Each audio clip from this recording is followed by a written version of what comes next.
Buenos días, hermanos. Una vez más nos dirigimos a ustedes a través de este medio para saludarles, enviarles un saludo de todo nuestro corazón, de nuestra familia, con el deseo sincero de bendecir su vida. Pedimos a Dios que los bendiga, los fortalezca, los ilumine y que en medio de todas estas dificultades y todo lo que el mundo vive hoy, nosotros podamos alegrarnos, aunque la higuera no florezca, gozarnos en el Dios de nuestra salvación. Hace unos días los saludé con el texto de Filipenses, donde dice que no estemos afanados, que oremos con toda oración y súplica y que también demos gracias. Y el milagro es que la paz de Dios guardará nuestros corazones. Deseamos que la paz de Dios sea su fortaleza en este tiempo y su vida se ilumine con la gloria del Señor y salgamos adelante día a día a través de estas circunstancias. Estamos en buenas manos, estamos en las manos del buen pastor y esta mañana al saludarles y desearles el favor y la bendición del Señor, quiero compartir con ustedes también que mi hija Marta María siente en su corazón compartir una palabra de aliento, de ánimo, de edificación para sus vidas y le voy a dar lugar a ella en el nombre del Señor Jesús. Hola hermanos, buenos días. Es un placer saludarlos, los extraño mucho. Y el día de hoy me gustaría hablar acerca de algo que ya había leído hace tiempo y el día de hoy me gustaría compartirlo con ustedes. Trata acerca de las actitudes o la actitud. Y le pregunté a Google qué era actitud y me dijo que es la manera de estar alguien dispuesto a comportarse u obrar. Con dispuesto, ¿qué entendemos? Podemos entender que tiene el ánimo o la intención de hacer una cosa o que se está preparando o ya está preparado para hacer tal cosa. Bajo esta premisa de qué es la disposición, qué es la actitud, me gustaría hablar acerca de 4 actitudes esenciales para nuestro diario vivir. En medio de cualquier cosa, en medio de cualquier situación, en medio de la pandemia que estamos viviendo. Y tengan en cuenta que dije diario, no es a veces vivir, no es cuando me van bien las cosas vivir, es el diario vivir. La primera actitud de la que me gustaría hablar es acerca de un espíritu reverente. Debemos tener un espíritu reverente. Ahora, ¿qué significa? La palabra reverencia aparece 16 veces en la Biblia. Como reverencia podemos entender lo que es el respeto, la veneración, la estima o el aprecio que se tiene o se guarda hacia una persona, o también podría ser incluso amor. La reverencia es un acto visible acerca de este sentimiento que nosotros tenemos, y este acto visible se demuestra de una manera muy peculiar. En el Antiguo Testamento la reverencia era parte de un acto que se hacía cuando estaba uno enfrente de una eminencia, de una autoridad o de la realeza. Y la reverencia la conocemos como inclinarse. Sin embargo, también tiene que ver mucho con el respeto o la veneración, como habíamos mencionado, que se tiene hacia una persona. Los ejemplos que nosotros podemos encontrar en el Antiguo Testamento es, por ejemplo, cuando Betsabé va a buscar a David y se encuentra con el rey y hace una reverencia. Hay algunos versículos en donde dice, en lugar de la palabra reverencia, dice que se postró delante de sus pies. En otros se explica también incluso como que hasta su frente tocaba el piso cuando estaba haciendo la reverencia, cuando se estaba postrando. ¿Y delante de quién? Ya mencioné al rey David. También podemos verlo con Esther cuando fue a ver al rey, que sin haberle pedido permiso, y entonces se postró y el rey extendió su cetro. O también lo podemos ver cuando Ruth llegó con Booz y le preguntó, fue a pedirle que si podía recoger lo que sus siervos estaban dejando de la siega. Entonces, en varios ejemplos lo podemos encontrar cuando la reverencia se hace ante alguna autoridad, una persona que está en eminencia, o o delante de la realeza. ¿Qué nos dice Levítico 19:30? Vamos a buscar Levítico 19:30. Yo ya lo había buscado. Entonces dice: mis días de reposo guardaréis, y mi santuario tendréis en reverencia. ¿Quién está hablando? Al final dice: yo, Jehová. Entonces, ¿qué podemos entender aquí? Mi santuario tendréis en reverencia. Significa, o lo podemos traducir como un profundo respeto ante la presencia del Señor. A partir del versículo 1 y 2 dice que habla Jehová a Moisés y dice: habla a toda la congregación de los hijos de Israel. Dios le está hablando a su pueblo, le está dando un mensaje, y parte de ese mensaje es: lo que sea que estés haciendo, mi santuario tendréis en reverencia. Ahora, si nosotros entendemos un poco cómo trabajaba eso del santuario, de hecho 2 veces le dice al pueblo de Israel Jehová que debe tener su santuario en reverencia, y a través de Moisés Dios le está hablando a su pueblo. Y de hecho todo el capítulo, como mencionaba, a partir del versículo 1 y 2 se llama leyes de santidad y de justicia. O sea, cosas que tienen que hacer, leyes que tienen que hacer para que el pueblo sea santo y para que llegue a justicia. Y si nosotros nos acordamos cómo era el lugar, el santuario era como un espacio cerrado, y adentro estaba la carpa en donde se encontraba el tabernáculo. Entonces, una vez al año, hasta el lugar santísimo podía entrar el sumo sacerdote, pero al lugar santo entraba un poco más veces, y a la parte del santuario, afuera de donde estaba la carpa, podía entrar el pueblo, pero casi no entraban. Cuando entraban era para hacer las ofrendas y los sacrificios, para pedir perdón por los pecados. Entonces, o sea, el santuario, cuando entres al santuario, tenlo en reverencia. Actualmente no tenemos un espacio así, el espacio en donde nos reunimos, donde alabamos a Dios, donde adoramos a Dios, donde nos reunimos para escuchar su palabra. Eso debemos tenerlo también en reverencia. Ese es el primer ejemplo que les quiero dar acerca de un espíritu reverente, o cuando Dios nos habla acerca de la reverencia. El segundo ejemplo que les quiero dar nos dice en Salmos 89:7, vamos a buscarlo. Salmos, capítulo 89,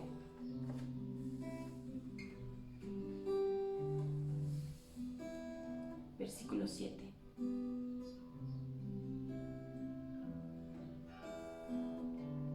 Entonces nosotros podemos leer, dice: Dios temible en la gran congregación de los santos, y formidable sobre todos cuantos estén alrededor de él. Entonces, nosotros leemos la palabra formidable. No sé qué se imaginan ustedes, pero yo cuando escucho la palabra formidable me imagino algo muy grande, o muy fuerte, o muy resistente. Si nosotros leemos este mismo versículo en la Biblia de las Américas, podemos leer que dice: e imponente sobre todos los que están en su derredor. Si lo leemos en inglés, lo voy a leer en inglés y luego lo voy a traducir, dice: to be had in reverence of all them that are about him. Esto lo podemos traducir como que tenido en reverencia por todos aquellos que lo están rodeando. Significa que Dios está hablando, Jehová está hablando de que los que estamos cerca de él debemos tenerlo en reverencia, acercarnos en reverencia, orarle en reverencia, adorarle en reverencia, como lo habíamos mencionado en el ejemplo anterior. Y reverencia es con esta actitud de respeto y de veneración. El tercer ejemplo que les quiero dar acerca de un espíritu reverente lo podemos encontrar en Hebreos 12:28. Entonces, vamos a buscar Hebreos 12:28.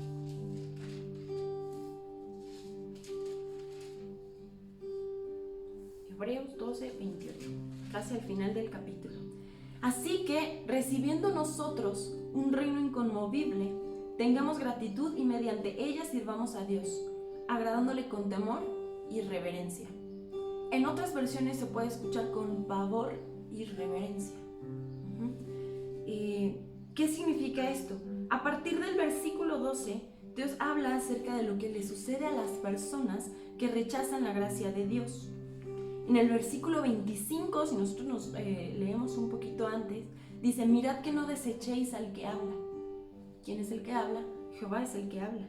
Y en el versículo 28, muy explícitamente, tengamos gratitud y la reverencia.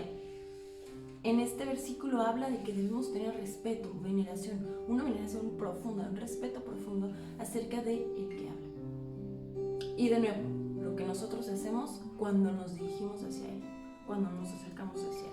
Así es. Estos son los 3 ejemplos que les quiero dar respecto a un espíritu reverente, que es la primera actitud de las que quería hablar. La segunda actitud de la que me gustaría hablar es un espíritu de gratitud. ¿Qué es la gratitud? De hecho, la palabra gratitud específicamente solamente aparece 2 veces en la Biblia. Sin embargo, si buscamos la palabra gracias, aparece 85 veces. Parte de estas 85 veces habla acerca de gracias a esta persona, o tengan gracias, o den gracias, o acciones de gracias, acción de gracias. ¿Qué es la gratitud? La gratitud es el sentimiento de valoración, aprecio, estima, incluso hasta amor que se tiene hacia alguien que le ha hecho algún favor o ha hecho alguna acción en beneficio a alguna persona. Entonces, alguien me hace un favor a mí y yo muestro gratitud hacia esa persona. Y también debe tener un acto visible. El acto visible es como una reciprocidad hacia la otra persona de hizo algo por mí y entonces yo le devuelvo algo. ¿Qué es lo que le puedo devolver? Le puedo dar alguna palabra, gracias. O le puedo hacer algún tipo de gesto amable, le puedo pagar con alguna otra cosa, pero con pagar no significa que es una transacción. Es algún favor que se ha hecho. O tal vez no está hecho todavía y se va a hacer en un futuro. Por ejemplo, necesito viajar a Ciudad de México y mi auto está descompuesto, está en el taller o no tengo auto. Y entonces yo le pido el favor a alguien y esta persona me dice, sí, por supuesto, mañana pasa por el auto. Yo le digo gracias, no le voy a decir, sí, chido, y me voy. Le digo gracias por un favor que todavía no he hecho, pero sé que el día de mañana voy a contar con esa persona. O al contrario, oye, es que me quedé sin dinero para el camión, para irme a mi casa. ¿Me podrías prestar? Y le pueden dar 10 pesos o 12 pesos, no sé cuánto cuesta ahorita el camión, o no te preocupes, yo te llevo, te pido un taxi, te pido un Uber o algo, pero se le hace el favor y es algo de inmediato. Oye, pues muchas gracias, después te lo regreso, ¿no? O sea, en ese caso sí fue, te estoy pidiendo prestado, pero el favor de dar el prestado, de dar eso que se solicitó, o sea, ese favor es al cual yo voy a agradecer. Entonces, como mencionábamos, la gratitud es ese sentimiento de valoración por algo que alguien hizo por mí. Y se corresponde de alguna manera. Cuando tenemos gratitud es cuando estamos correspondiendo a algo. El contrario de gratitud sería la ingratitud, y es cuando alguien hace algo por nosotros y a nosotros pues no tenemos algún sentimiento de agrado o de aprecio por eso que hicieron por nosotros. Ahora, el primer ejemplo que les quiero dar se encuentra en 1 de Tesalonicenses 4. Vamos a ir para allá. 1 de Tesalonicenses, capítulo 4. Y a partir del versículo 12, Pablo, de hecho así se llama esta sección, Pablo exhorta a los hermanos en varias cosas. En el versículo 18 dice, vamos a ir para allá, dice, dad gracias en todo.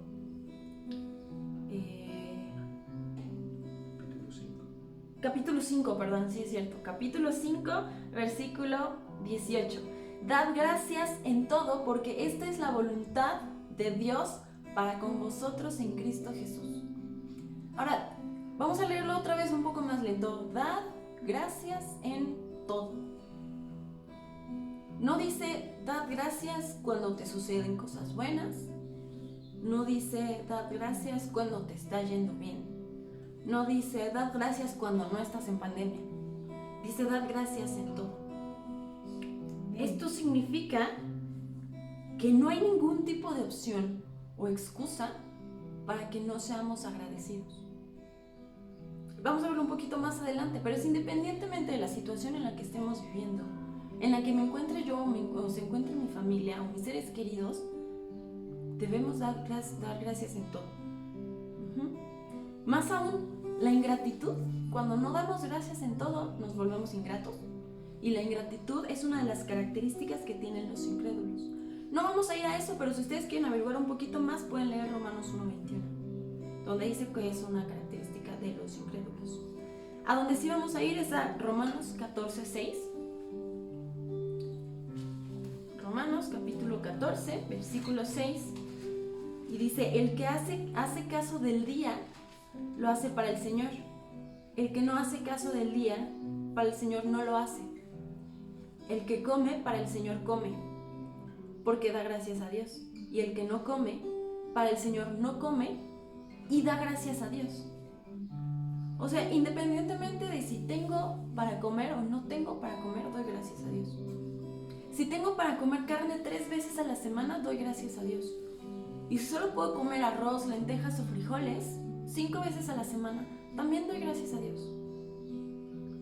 Por la situación en la que estemos pasando, doy gracias a Dios. Entonces, es independiente de lo que nosotros estemos haciendo o estemos viviendo. Debemos dar siempre, por todo, gracias a Dios. Ahora, si vamos a Romanos, ahí mismo, pero ahora el capítulo 5, y nos vamos al versículo 20, dice, pero la ley se introdujo para que el pecado abundase, mas cuando el pecado abundó, sobreabundó la gracia. Quiero que tengan muy en mente esta parte. Cuando el pecado abundó, sobreabundó la gracia. Ahora, si nos vamos a movernos ahora a 2 de Corintios, capítulo 4, en el versículo 15 dice, porque todas estas cosas padecemos. Está hablando de vivir por la fe. Unos versículos antes dice que estamos viviendo por la fe. Entonces, en el versículo 15 dice, porque todas estas cosas padecemos por amor a vosotros, para que abundando la gracia por medio de muchos, acción de gracias sobreabunde para gloria de Dios. Entonces, en Romanos 5:20 dice, donde abunda el pecado, sobreabunda la gracia. Y aquí podemos leer que en donde abunda la gracia, sobreabunda la acción de gracias. Entonces es como un proceso que va en crecimiento. Está el pecado, abunda la gracia, sobreabunda la gracia al pecado y sobreabunda la acción de gracias a la gracia que nosotros podemos ver en esos momentos. Ahora, habla acerca de acciones de gracias o acción de gracias. O sea, una acción, algo que tenemos que hacer para estar en gratitud o estar agradecidos. Y dice, al final, la acción de gracias sobreabunde para gloria de Dios. Ahora quiero que se imaginen, y yo creo que cada vez que he predicado he dicho algo muy similar. Quiero que se imaginen ustedes donde se encuentran ahorita mismo. Ahora el lugar en donde están en su casa, no tuvieron que salir, están en el auto. Después quiero que se imaginen la ciudad. Después de que se imaginan la ciudad, más o menos, igual no somos muy buenos en geografía, pero nos imaginamos el estado, el país de México, todo el continente. Ahora quiero que se imaginen el planeta Tierra. Si nosotros hacemos una comparativa de dónde estoy yo ahorita sentada al planeta Tierra, es una diferencia muy grande. Ahora imagínense no solo el planeta Tierra, sino todo el sistema solar. Y el planeta Tierra es una parte súper chiquitita en comparación solamente al Sol. Ahora imagínense todo el sistema solar. Ahora toda la galaxia. Ahora todo el universo. No sé si han visto imágenes del universo, pero son cosas impresionantemente enormes en comparación al lugar donde yo estoy ahorita sentada. Y Dios hizo eso. Y Dios es tan grande y tan maravilloso y tan majestuoso y tan formidable. Y Dios hizo ese universo tan vasto, tan hermoso, tan grande. Y Dios tuvo misericordia por el pueblo, por los seres humanos, que mandó a su único hijo a morir por la vida tuya y mía, hermano. Y en esa grandeza y esa majestuosidad, ¿qué puedo hacer insignificante yo para poder glorificar a Dios? Y aquí dice que las acciones de gracia sobreabunden para la gloria de Dios. Imagínate, hermano, o sea, que simplemente el hecho de que yo esté agradecida y que lo pueda expresar, le pueda dar gloria a Dios. Es algo tan sencillo, pero tan complejo al mismo tiempo. ¿Por qué? Porque estar agradecido o tener gratitud significa que tengo la humildad suficiente para reconocer que Dios me ha dado todo. ¿Se acuerdan que dijimos que debemos dar gracias por todo? Todo eso Dios me lo ha dado. Gracias a Dios que estamos aquí. Y por su gracia es que somos salvos. Amén. Entonces, si yo estoy agradecido, el hecho de que yo esté agradecido le puede dar gloria a Dios. ¿Qué tan maravilloso es eso? Y la verdad es de que alguien que ama y le cree a Dios y conoce a Dios, o sea, ¿quién no quisiera agradarle? ¿Quién no quisiera glorificar a Dios? Ahora, el tercer y último ejemplo que les quiero dar respecto a un espíritu de gratitud, a una actitud de gratitud, es en 2 de Timoteo, capítulo 2. Entonces vamos a 2 de Timoteo, al capítulo 2, y vamos a leer del versículo 1 al 3. Tú pues, hijo mío, esfuérzate en la gracia que es en Cristo Jesús. Lo que has oído en mí ante muchos testigos, esto encarga a hombres fieles que sean idóneos para enseñar también a otros. Creo que estoy en el... Sí, 2 Timoteo 2. Es 1 Timoteo. 1 de Timoteo, por eso digo. 1 de Timoteo, capítulo 2, 1 al 3.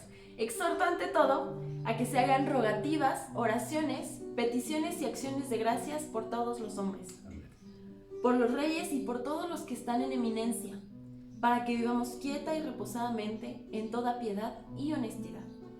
Porque esto es bueno y agradable delante de Dios nuestro Salvador. ¿Ok? Entonces, aquí está hablando acerca de que debemos hacer varias cosas por personas que tal vez no son de nuestro agrado. Y yo me pongo en primer lugar. Dice que se tienen que hacer rogativas, oraciones, peticiones y acciones de gracias. Debemos estar agradecidos por todos los hombres, por los reyes y por las autoridades. Ahorita no hay tantos reyes, pero ¿qué podemos entender por reyes? Es personas que se encuentran en autoridad. ¿Quiénes se encuentran en autoridad actualmente? Pues nuestro gobierno, evidentemente. Y yo mencionaba, soy la primera en la línea, la primera en la fila, que no está conforme, pero tengo la confianza en que Dios va a poder enderezar el barco. De alguna manera Dios va a poder solucionar las cosas. ¿Por qué? Porque Él es todopoderoso, Él puede hacerlo, por supuesto que sí, pero necesitamos esta humildad para poder echar la cabeza, decir sí Señor, y estar agradecidos con las personas que se encuentran en autoridad. No es sencillo, pero no nos está diciendo, tal vez si tú quieres, puedes, de vez en cuando, orar por algún politiquillo que te encuentres por ahí, o alguna autoridad que conozcas, y solo si te tratan bien. No dice eso, dice, exhorto ante todo a que se hagan rogativas, oraciones, peticiones y acciones de gracias. Entonces, debemos hacerlo. No está la discusión. Debemos tener esa humildad para agachar la cabeza y decir, sí Señor, y hacerlo. Y no es decir gracias y solamente de labios para afuera. O sea, es realmente tener este espíritu agradecido y decirle a Dios, sí, tú tienes el control para poder enderezar el barco. Amén. Entonces, al final, en el versículo 3 podemos encontrar, porque esto es bueno y agradable delante de Dios nuestro Salvador. Entonces, como mencionaba antes, o sea, imagínense qué tan maravilloso es que el hecho de que yo pueda mostrar un espíritu agradecido le puede dar gloria a Dios y puede agradar a Dios. A Dios que hizo los cielos y la tierra, que hizo la naturaleza, que hizo a los pajaritos, que hizo a los animalitos todos bonitos cuando están bebés. Y el hecho de que yo esté agradecida,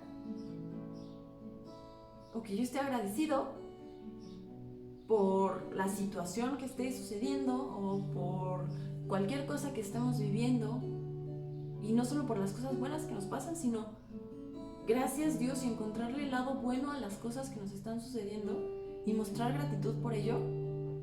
Eso puede agradarle a Dios y eso puede glorificar a Dios. Yo en lo personal creo que eso es maravilloso.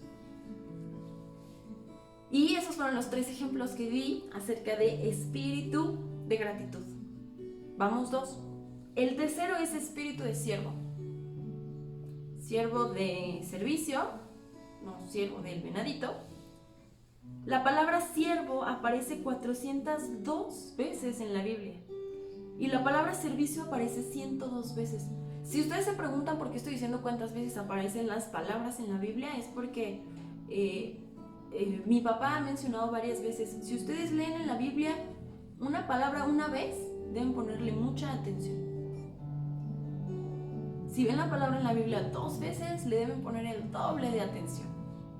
Entonces imagínense una palabra que se repite 402 veces o 102 veces, como siervo y servicio.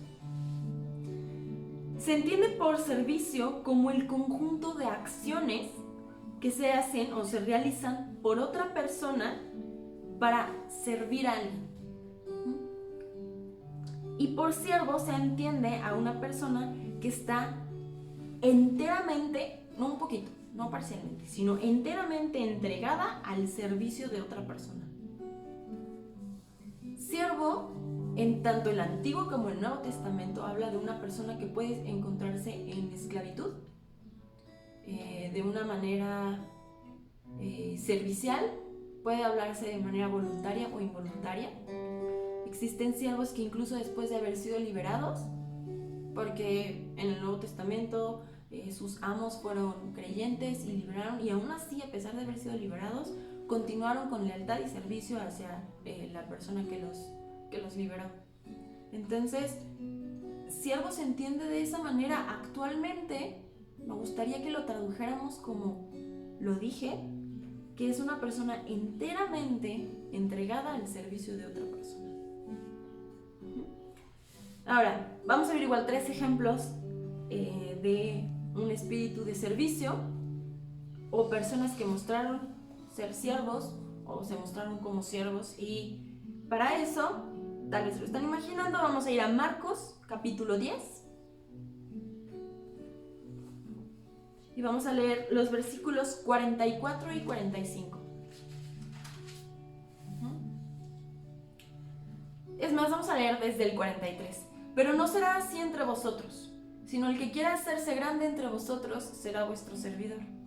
Y el que de vosotros quiera ser el primero será siervo de todos. Pongan atención aquí, porque el Hijo de Hombre no vino para ser servido, sino para servir y para dar su vida en rescate por muchos.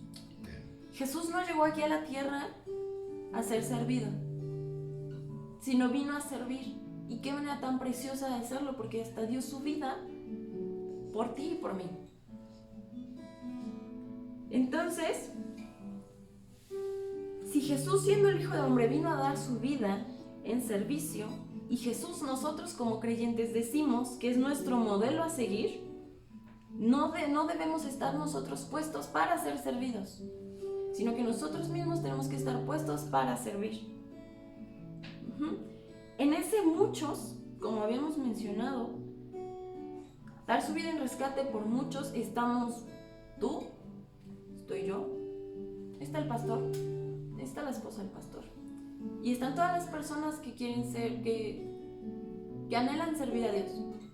Si yo anhelo servir a Dios, entonces también de manera intrínseca debo estar anhelando servir a otros. Y no solamente voy a servir a los que son creyentes, igual que yo, sino que debo mostrarme de la misma manera en servicio por las personas que tampoco creen en Dios. Debo mostrar el mismo respeto hacia las personas que creen tanto en Dios como las personas que no creen en Dios. Porque vino, voy a repetirlo otra vez, sino para servir y dar su vida en rescate por muchos. No por unos cuantos, por muchos. Nuestro propósito dentro de lo que Dios haya preparado para nuestras vidas y la manera en que Dios quiere que crezcamos Nuestro propósito de manera intrínseca debe incluir que lo que yo hago bien, lo debo hacer bien para otros. Debo mostrar ese servicio no solamente para mí, no solamente para mis cuates, para mis amigos, no solamente para el pastor, sino para muchas personas. Ese fue el primer ejemplo. El segundo ejemplo lo vamos a encontrar en Filipenses, capítulo 2. Vamos para allá. Filipenses 2. Y vamos a leer del versículo 5 al versículo 7. Haya pues en vosotros este sentir que hubo también en Cristo Jesús, el cual siendo en forma de Dios, no estimó o no escatimó, depende como diga su Biblia, el ser igual a Dios como cosa a que aferrarse, sino que se despojó a sí mismo tomando forma de siervo, hecho semejante a los hombres. Ahora, investigando un poquito acerca de qué significa forma de Dios o forma de siervo, se refiere a la forma verdadera de lo que se esté hablando. Entonces, imagínense de nuevo ese Dios que tiene el poder de crear los cielos. La tierra también, pero los cielos, el universo. Y esa persona dijo, no importa si necesito morir para que hormiga insignificante Marta Figueroa pueda ser salva. Entonces se despojó de ese poder y de esa majestuosidad y de esa grandeza para venir aquí a la tierra y poder ser de servicio para muchas personas. Marta Figueroa ya incluida. Entonces, la palabra siervo, ya hablamos de la palabra forma, la palabra siervo de nuevo significa que está sometido totalmente. Esto quiere decir que Jesús, cuando dijo no importa y vino aquí a la tierra, se sometió, siendo Dios, se sometió a su Padre, a su voluntad, e hizo lo que su Padre le estaba diciendo que hiciera. Si Jesús es nuestro ejemplo a seguir, nosotros deberíamos hacer lo mismo.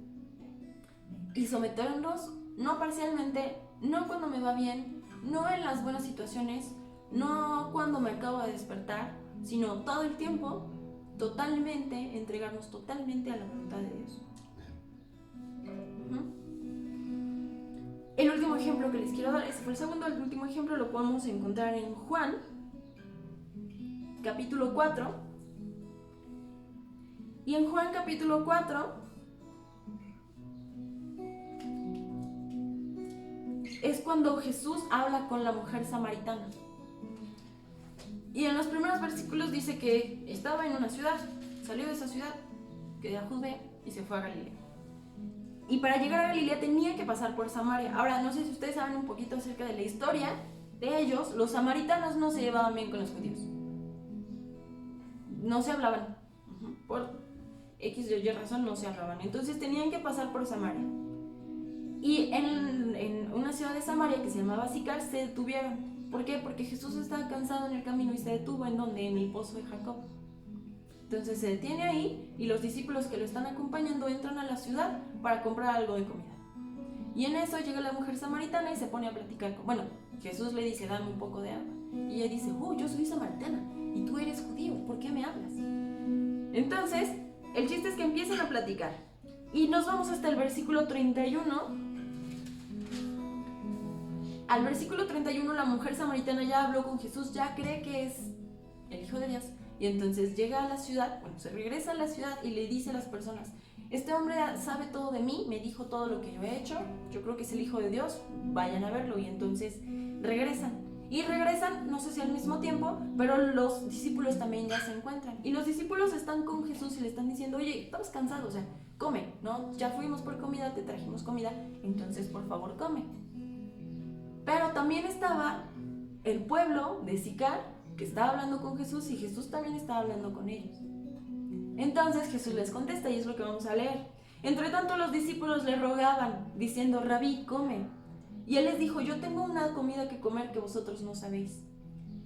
Y entonces los discípulos decían unos a otros, oye, ¿le habrán traído a alguien de los que vinieron? ¿Le habrán traído de comer?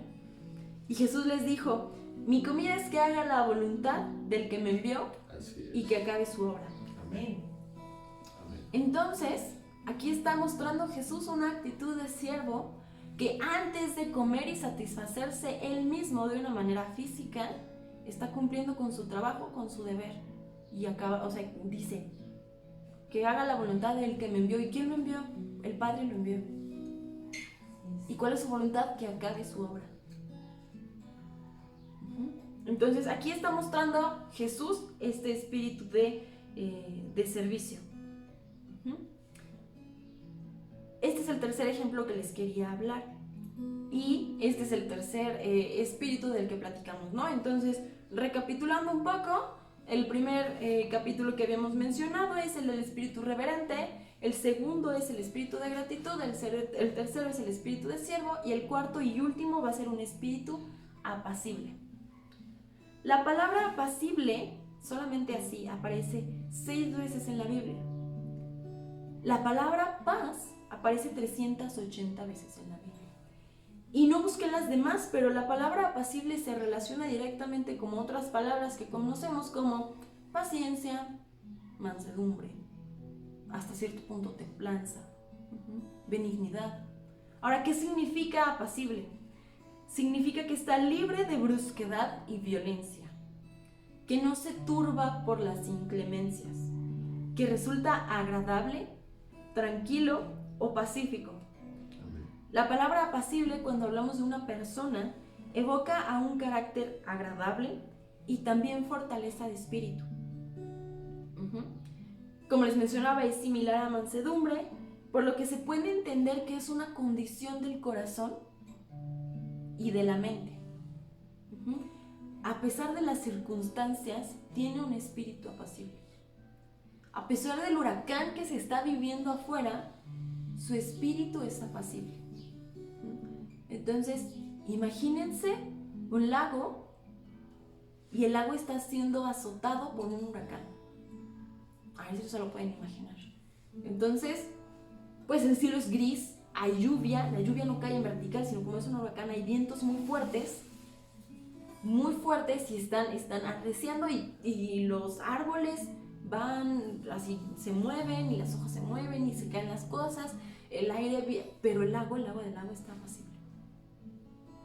De hecho, cuando Jesús estaba en la barca y la barca estaba a punto de hundirse, de caerse y que todo el mundo estaba paniqueado, Jesús estaba durmiendo porque tenía un espíritu apacible. Entonces, ¿cómo es que puede tener un espíritu apacible? O sea, yo me puse a pensar cómo una persona puede tener tal fortaleza de mente y de corazón para que a pesar de las situaciones no entre en pánico, o no te canta ataques de ansiedad, o no se estrese, se le vaya el sueño. O sea, ¿qué clase de madurez espiritual debe tener esta persona para poder tener un espíritu apacible a pesar de las circunstancias? No se debe confundir un espíritu apacible con que sea así como de, ay, mencito, no entiende las cosas. No sé, entiende las cosas, pero aún así tiene esta fortaleza para poder seguir en paz. En paz me acostaré y asimismo dormiré porque confío en Dios. Así es. Ahora, los ejemplos en esta ocasión, así son 3 ejemplos. Para terminar con qué significa espíritu apacible, me gustaría que fuéramos a Proverbios. En el Antiguo Testamento, se pueden ir a la mitad de la Biblia y un poquito después de eso. Y dentro de Proverbios, nos vamos a ir al capítulo 14.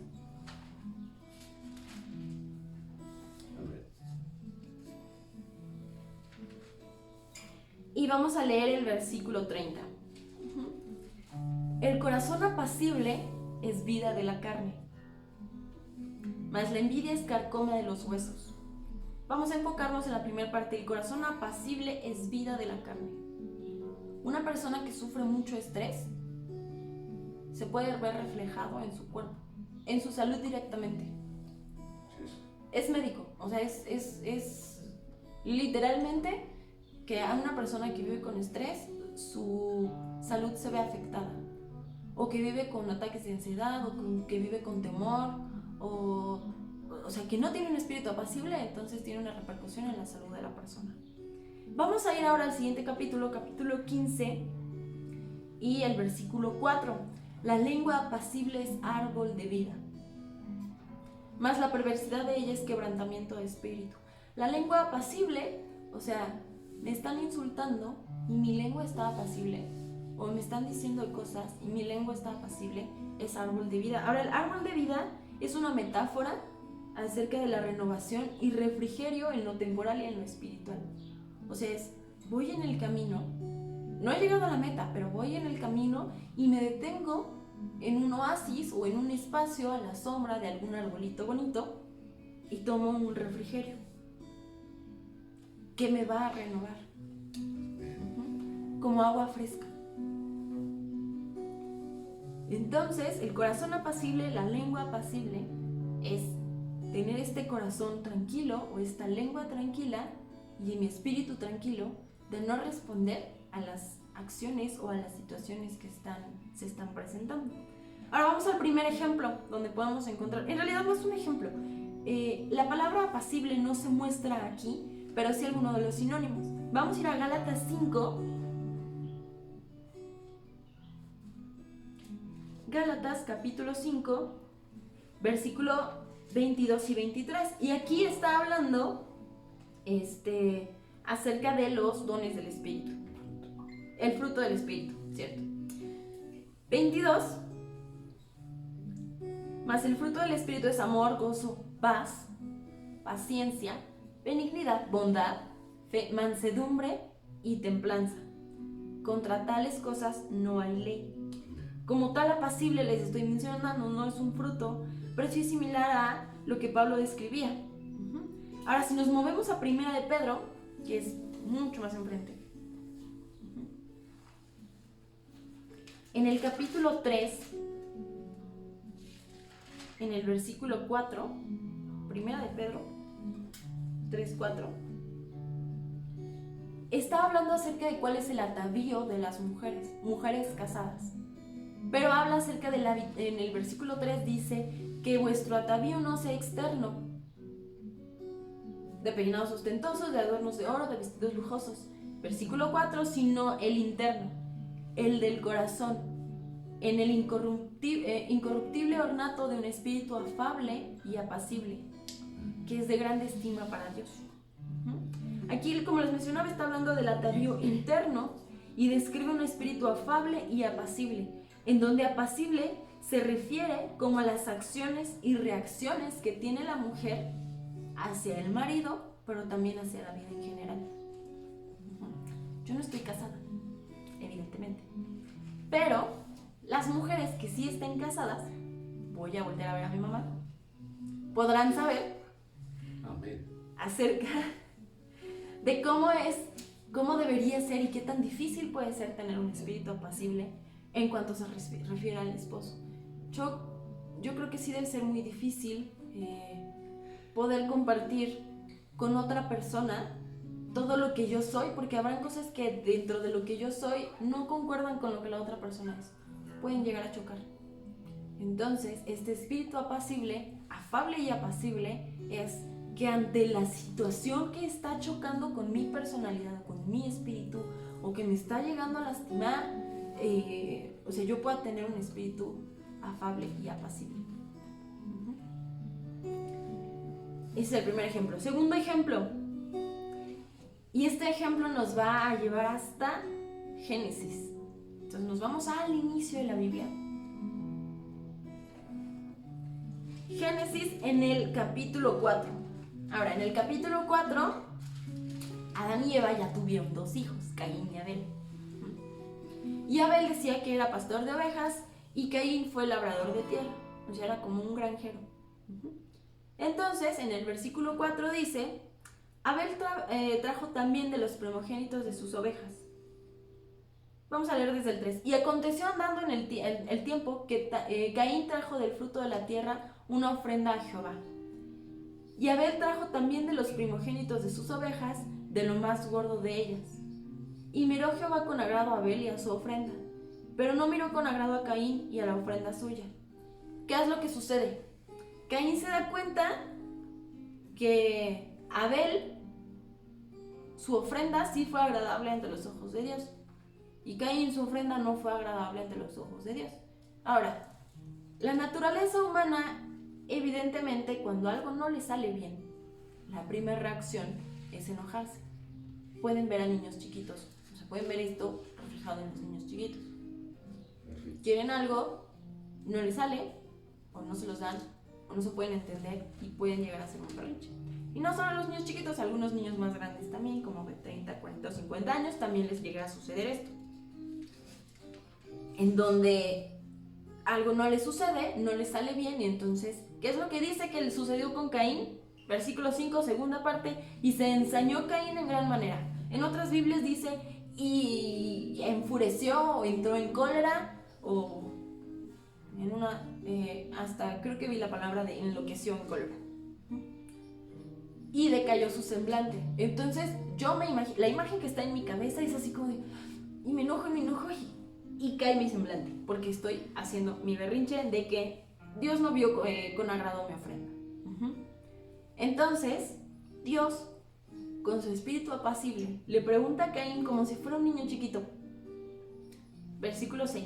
Entonces Jehová dijo a Caín, ay, hijito, ¿por qué te has ensañado? ¿Y por qué ha decaído tu semblante? ¿Cómo reaccionan ustedes? No tengo hijos chiquitos, pero yo sé mi reacción cuando estoy escuchando a un niño chiquito haciendo un berrinche. Yo conozco mi reacción, ustedes conocen la suya. ¿Cuál sería su reacción cuando un niño está haciendo berrinche? Tenemos un espíritu apacible frente a un niño berrinchudo, o un adulto berrinchudo, también aplica. Entonces Jehová, con este espíritu apacible, le dice, o sea, tranquilo, ¿por qué te enojaste? ¿Por qué estás triste? ¿Por qué cayó tu semblante? Versículo 7.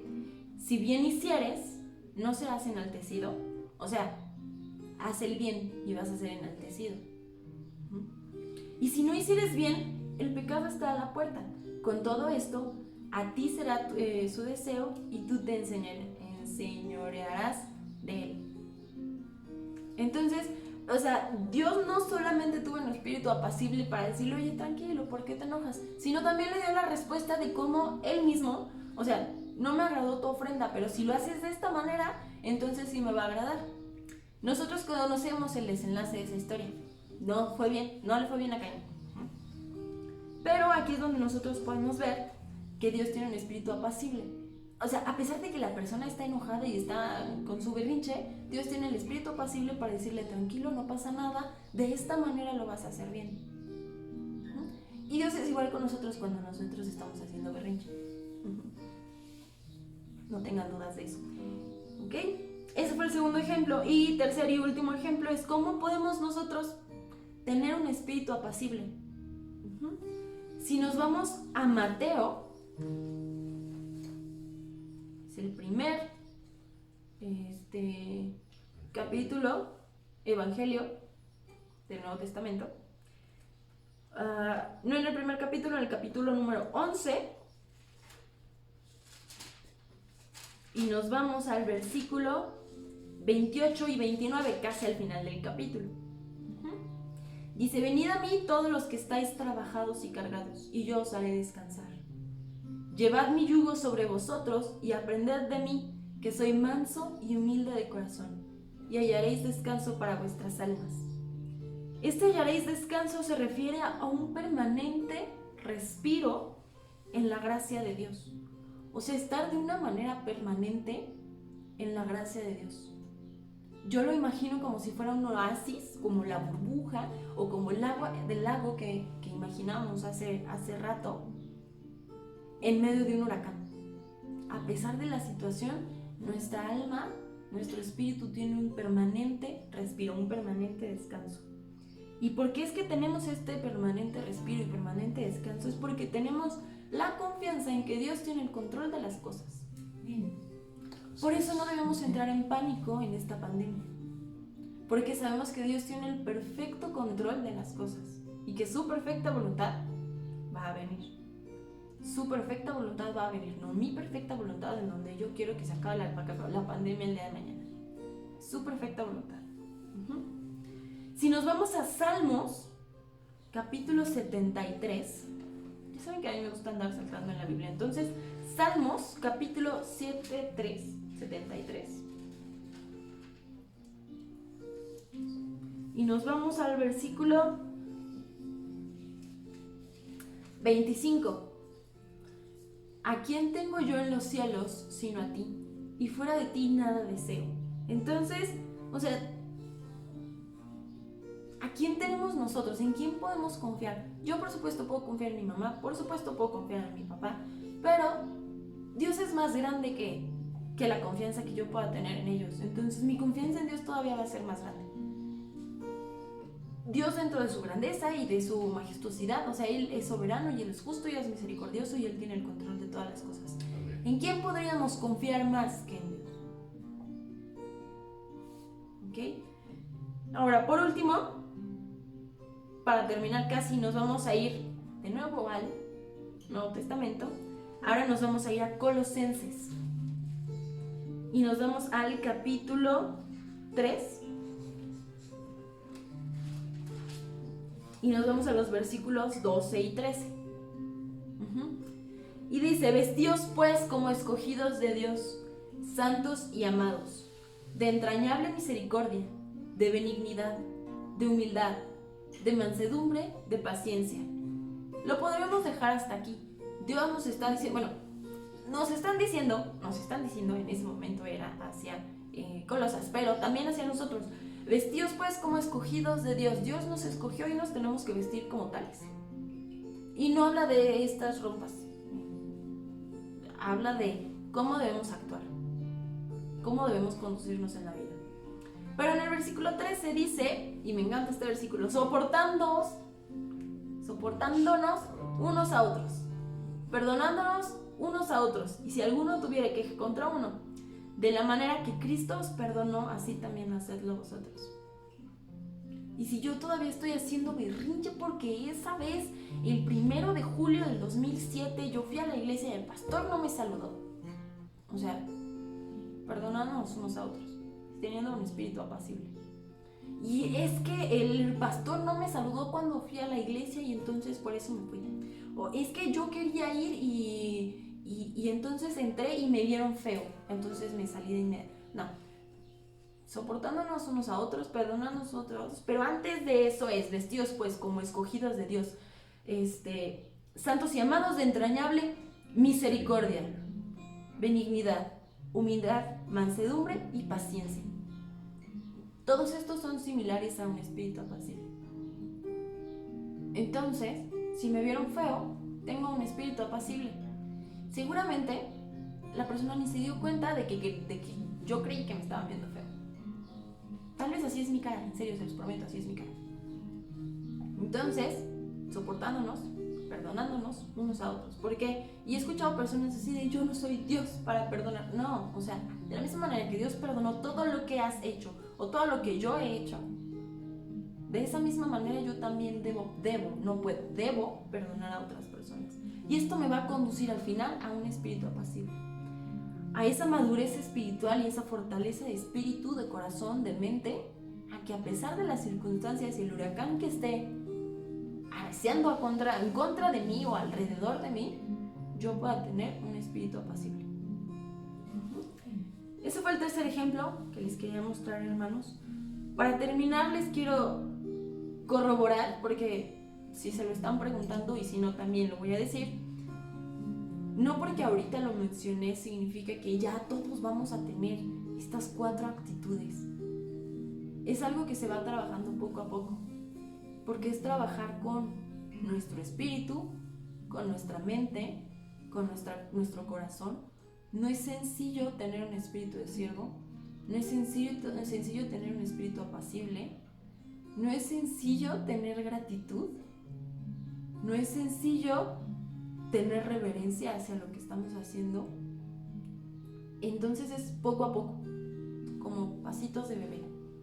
Poco a poco, siempre tomados de la mano de Dios, siempre confiando en Dios. Y como lo mencionábamos hace rato, donde abundó el pecado, abundó la gracia, sobreabundó la gracia. Entonces Dios está con nosotros, de verdad Dios está con nosotros. Y Dios nos guarda y Dios nos tiene en la palma de su mano. Entonces debemos confiar. Vamos a orar. Para terminar esto, me gustaría que cada quien hiciera una oración en su propia casa, en el lugar en donde se encuentren y con las personas con las que se encuentren. Señor, te damos gracias, Padre, porque tú eres bueno, Señor, porque tú eres maravilloso, Señor, porque tú nos guías, Señor, tú nos vas llevando, Señor, poco a poco, Señor, de la mano, Padre Santo. Tú eres nuestra fortaleza, Señor, tú eres nuestra torre fuerte, Padre Santo. En estos momentos, Señor, nos encomendamos, Señor, a ti, para que seas tú, Señor, guiando nuestro camino, Señor, guiando nuestro corazón, Señor. Y te pedimos, Señor, que tú puedas poner un corazón, Señor, de servicio, Señor, un corazón agradecido, Padre Santo, un corazón apacible, Señor, un corazón reverente, Señor, en nosotros, Señor, para que nosotros podamos alcanzar tu perfecta voluntad, Señor, poco a poco, Señor, y confiando en ti, Padre Santo. Te damos las gracias, Señor, porque a pesar de las situaciones, Señor, tú has sido fiel con nosotros, Señor. Tú has sido bueno con nosotros, Padre Santo, y tú no nos dejas y tú no nos abandonas, Padre Santo. Nos ponemos en tus manos, Señor, una vez más, Señor, y te pedimos, Padre Santo, que seas tú en medio de nosotros, Señor, en lo que estemos haciendo, Padre Santo, porque lo que nosotros queremos y anhelamos, Señor, es agradarte, Señor, y darte gloria y honra a ti nada más, Padre Santo. Llévanos, Señor, y ten paciencia con nosotros, Señor. Llévanos, Señor, guíanos, Padre Santo. Te amamos, Señor, y te amamos de todo corazón, Padre Santo, y te agradecemos una vez más por todas las cosas que tú haces con nosotros, Señor, y para nosotros, Señor. Gracias por guardarnos, Señor, por guardar nuestra vida, Señor, y por mantenerte fiel y bueno con nosotros, Señor, y porque tu misericordia se renueva día con día, Padre Santo. Muchas gracias, Señor Jesús. Gracias, Padre.